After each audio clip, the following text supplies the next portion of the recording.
Obviously, the corporate media has been layering on this Connecticut shooting with a trowel, the tragedy, the suffering of the children, the parents, how could it happen, interspersed with, oh, it's the guns, it's always the guns, it's got to be the guns. And if you will recall, on Friday, I said it doesn't feel like guns had anything to do with this, that the behavior of this individual seemed to indicate a pharmacological cause. And more it's looking like that is the real problem. So, I've done a lot of research over the weekend, and it has come out that there is a clearly documented pattern of linkages between various medications, mostly SSRIs, and otherwise inexplicable acts of violence. Antidepressants top the list of the most violence-inducing drugs. And we need to pay attention to that as what's going on. Because if you take away the guns, that's not going to stop the problem. Because there are a lot of these documented cases of SSRI-induced violence where the people wanted to find guns, couldn't, and they resorted to other weapons. We'll be talking about that a little bit later in the show here. Chantix is the #1 violence-inducing drug on the list. This is an anti-smoking medication. It is 18 times more likely to be linked with violence when compared with other drugs. Prozac is another one that has triggered violent episodes. Paxil is linked with severe withdrawal symptoms expressed as psychological imbalance, risk of birth defects on top of that one. It's just, you know, it's an amazing situation out there where the big pharma political pull and money is so great that with the media screaming about how could this happen, the one thing they're not talking about is what set this teenage gunman off. What drugs was he on or withdrawing from? Because if you look at the list of school violence that has been linked to these medications, very often people who are trying to get off the medications are suffering these psychological breaks. But they're big money makers, and they figure, we'll just spend the money to keep this thing hidden. The TV networks don't want to risk those hugely lucrative pharmaceutical advertising campaigns. You've seen them all over, these big, expensive produced commercial, buy the latest medication, whatever, and then there's that guy with the fast voice at the end of it warning that, you know, your nose could drop off if you take this, and it's not our fault because we're warning you. But it's time to look at this thing. And yes, it'll jeopardize those pharmaceutical donations to congressional campaigns, but we need to look at this. We'll be back on this subject after these words from our sponsors. Late on Friday, when I started my research into this topic of the link between prescription medications and acts of extreme, inexplicable violence, well, now we can explain them. And I was shocked at just how much documentation there is on this. It's not a case of tracking down a few case studies. It's all over the place, and the corporate media never mentions it because they don't want to lose those advertising contracts. And the Congress doesn't want to deal with it because then they risk those big donations coming in from big pharmaceutical. But it's all over the place, and I encourage you all to grab a search engine and go out and look for yourself and see what a major problem this is out there. Now, a review of the FDA's adverse event reports identified 31 prescription drugs responsible for most of the FDA case reports of violence toward others, with antidepressants up there at the top of the list. Time magazine had an article, Top 10 Legal Drugs Linked to Violence. We just linked it to whatreallyhappened.com.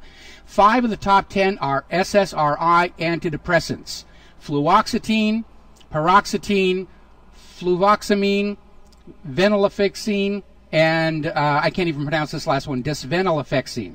The trade names are Prozac, Paxil, Luvox, Effexor, and Pristiq. Woo, it's Pristiq.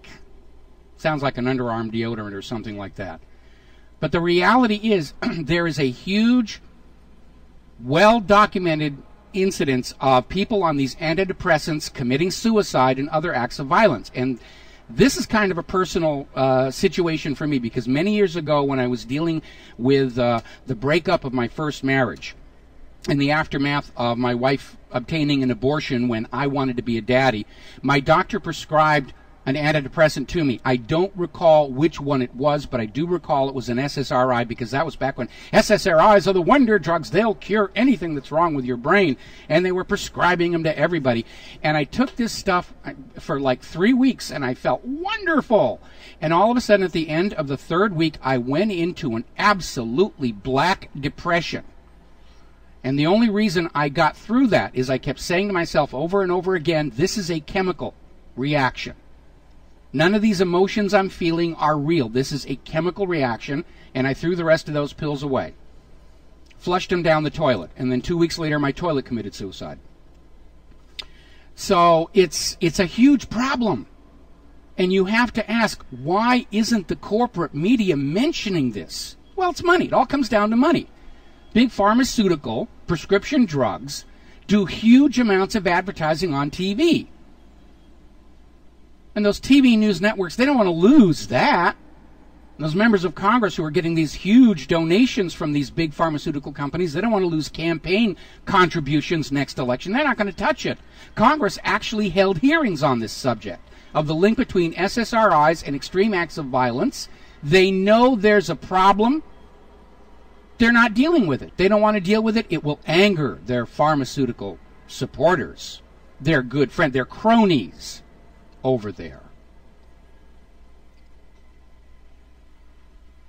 Now, we're starting to see signs of desperation among the government gun grabber propagandists and the pharmaceutical public relations firms. This idea of linking the Connecticut shooting to guns as the cause is failing miserably. And so now they're out here on the internet trying to basically jam the discussion and to lure people off this pharmacological link with all this other nonsensical stuff. How many shooters were there? Let's get an argument going about that. Is it linked to LIBOR? Is it linked to the Hunger Games? How about violent video games and movies? And now they're trying to link it to preppers. Oh, this happened because the mother was a prepper and she was one of those people who love guns. You've seen that all over the place. They're trying to hard sell. They're trying to basically lay these false trails. They want people to go away. They don't want people looking at the medications these guys were on. And what's going on over this last weekend, the public isn't buying this blame the guns propaganda. In fact, I just got a call from a friend of mine down in Florida who went with a doctor friend of his to a gun show, and the gun show was jammed. Land office business. Going to be a lot of assault rifles under that Christmas tree next week. And the doctor that my friend was with said, yeah, it's known inside the medical community these things are causing mental problems in the people who take them. But they're encouraged to sell them. They're big money makers, and, you know, advertising drives a lot of it. And so they're the PR companies working for the pharmaceutical industry and the government gun grabbers. The agenda is always grab those guns, disarm the people, take away their right to say no. And they're trying to jam the discussion with all this stuff about, like I said, LIBOR, Hunger Games, all this other stuff. Now there's a big news story. Tom Cruise will delay the opening of his new movie because of what happened in Newtown. And none of this stuff is going to work because we, the American people, understand that paid online propaganda is just as prevalent as paid corporate media propaganda. And once the public knows the government is doing this and corporations are doing this, it's not going to work. But of course, being an online shill, I guess, is all you can do when even McDonald's isn't going to hire you. So people are looking for a cause. The guns are to blame. No, the guns are not to blame. The medications fried this guy. And behind that is a bigger problem I think we ought to be looking at. This Connecticut shooter, Lanza, has spent all of his adult life living under a government that solves all their problems by killing people. What kind of an example does that set? Only last week we had the United States basically explaining that it's okay to kill innocent children in Pakistan and Yemen and Afghanistan with these drone strikes. What kind of a message are our kids getting from that? Oh, killing innocent children is okay if it serves a higher purpose. That's the moral code being set by our administration right now. Now, what is really alarming, and to me is a major sign of the fear that the propagandists have that they've lost control of this story. The Connecticut police spokesman came out, we just posted the video to whatreallyhappened.com. saying that the Newtown police, in coordination with federal authorities, are going to prosecute anybody on the online media who are putting out, quote, misinformation, end quote. He's not talking about people who impersonate the killer.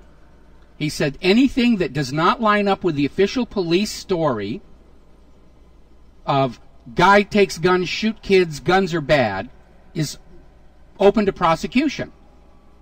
No, we're not.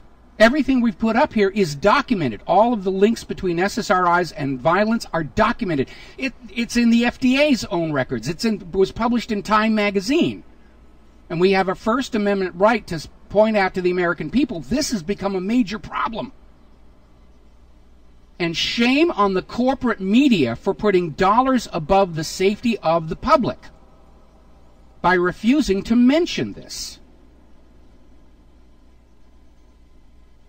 Health Impact News has a story saying the increase in school shootings is linked to antidepressant prescription drugs. Over at SSRIstories.com, they have a list of 66 school violence episodes where the perpetrator was on SSRIs.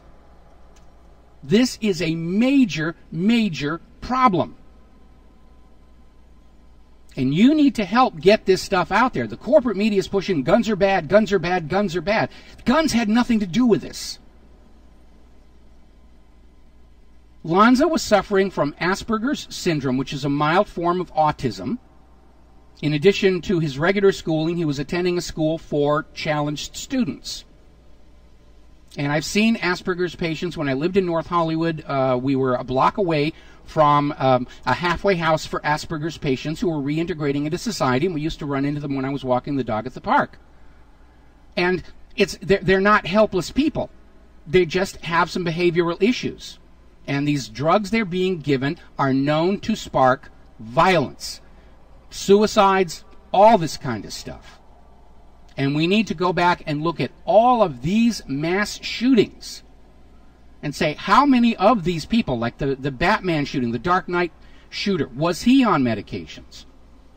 The shooting we had up at that shopping mall in Portland, a week before it happened, all of the guy's friends said he suddenly seemed to go numb. He didn't seem to be connected with the real world anymore. Was he on prescription antidepressants? Apparently he was planning to move here to Hawaii, and his plans to move here fell through. Maybe he was dealing with depression. Doctor said, not a problem. Just take this pill, you'll feel great. And for 3 weeks he felt great, and after 3 weeks, oh boy. Now already we're seeing counter-propaganda coming out, where we have all these experts coming out and saying, well, Asperger's and autism doesn't lead to violence, so you don't need to look at that anymore. And nobody is saying Asperger's or autism is the cause of the violence. It is the medications being used to treat those conditions that have this long record of triggering suicide and violence. I'm going to give you a list of some. Remember the Columbine shooting in Colorado? Ooh, got to ban guns, got to stop that right to carry in Colorado and everything. Eric Harris had been on Zoloft. Then he was on Luvox. Dylan Klebold's medical records have never been made available to the public. You know how desperate they are to cover this up? The official response when you ask, are these shooters on drugs, is, oh, that would violate the person's medical right to privacy. You're not allowed to know that he was on these chemicals melting their brains. Go blame the guns and stop asking questions that you're not entitled to know. Meanwhile, of course, we live in a government where all of our medical records are open to them. But we're not allowed to know who has these dangerous drugs around us. By the way, SSRI use in the United States of America is greater than 1 out of every 10 Americans. For every 10 Americans you see, one of them is on these medications that could just trigger them off with no notice. We'll be back after these words from our sponsors.